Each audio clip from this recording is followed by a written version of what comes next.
In the past couple of vlogs, we've been exploring some of the different ideas, different possibilities in the monster manual.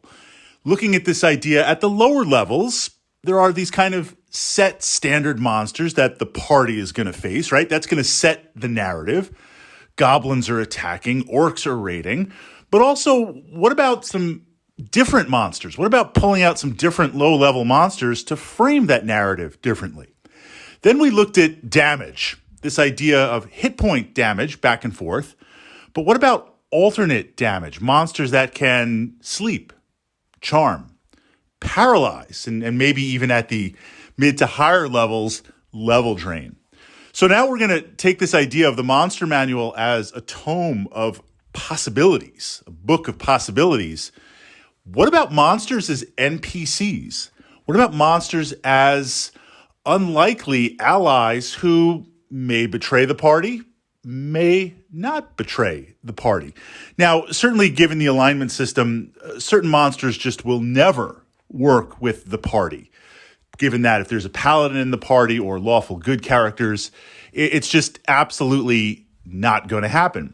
But then there's instances, and I'm not even talking about like an evil aligned party, where monsters might be forced to work with the party, opening up opportunities.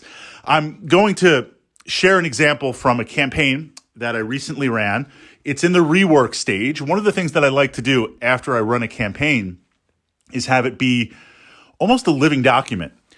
Each party that goes through my campaigns, there's something new that they do, something different to be discovered. I incorporate those experiences into the campaign and rewrite it for the next group. So you're literally not only play testing it over and over as we go, but it's evolving. So this campaign is in a rewrite, so we can certainly talk about it. This idea that a green dragon, right? Green dragon's got some bite in AD&D. Certainly not the most powerful dragon out there, but it's not the weakest. It's got some bite.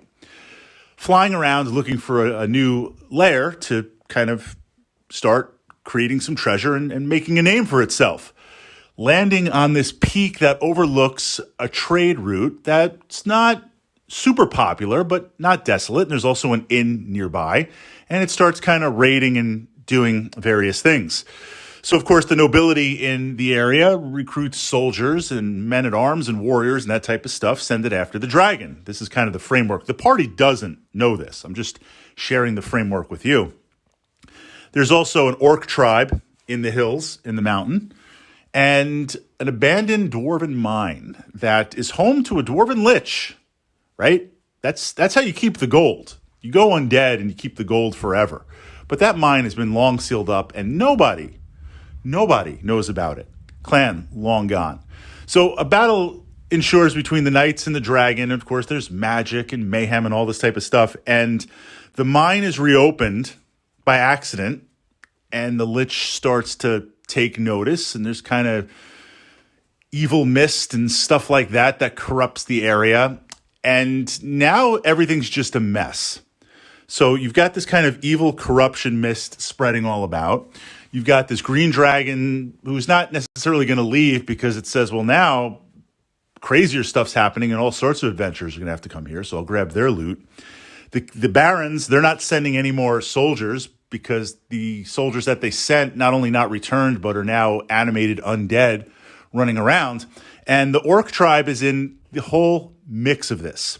So the players come into this where they've hired on for caravan duty, guard duty, making their way through the road, right? Easiest 15 gold pieces you've ever earned, but you know it's just an intro to the adventure. And now they find themselves in this mess with this kind of evil corruption mist spreading around, encountering the orcs. They know nothing about the dragon. They might learn about the dragon from some people at the inn. They know nothing about the dwarven lich. So now this is where things are completely open-ended. I mean, you can go to the dragon and make a deal to get rid of the lich. You could try to go to the lich and make a deal to get rid of the dragon and put everything back the way it is. Or you can align with the orcs. And the orcs are kind of the first thing that the players encounter. Aligning with them and working with them to just kind of put things back together. And it's It's an interesting, I use it as an interesting kind of framework because that martial culture of the orcs, what's important to orcs, if they work with the player party, that's how they're going to earn, the players are going to earn the respect. And that's how the orcs kind of absolutely judge everything. And depending on how the party interacts, there could be possible opportunities. So this kind of back and forth where can we use monsters as legitimate NPCs to tell a story, to interact with a story, and to offer different directions for the players. This idea of monsters, kind of stepping away from D&D Modern for a little bit, monsters are just not stat blocks to chew through to get some experience points. They're a framework of those stats that translate through the Dungeon Master, that translate into a narrative, that translate into some sort of role-playing experience. And that's what we're trying to do.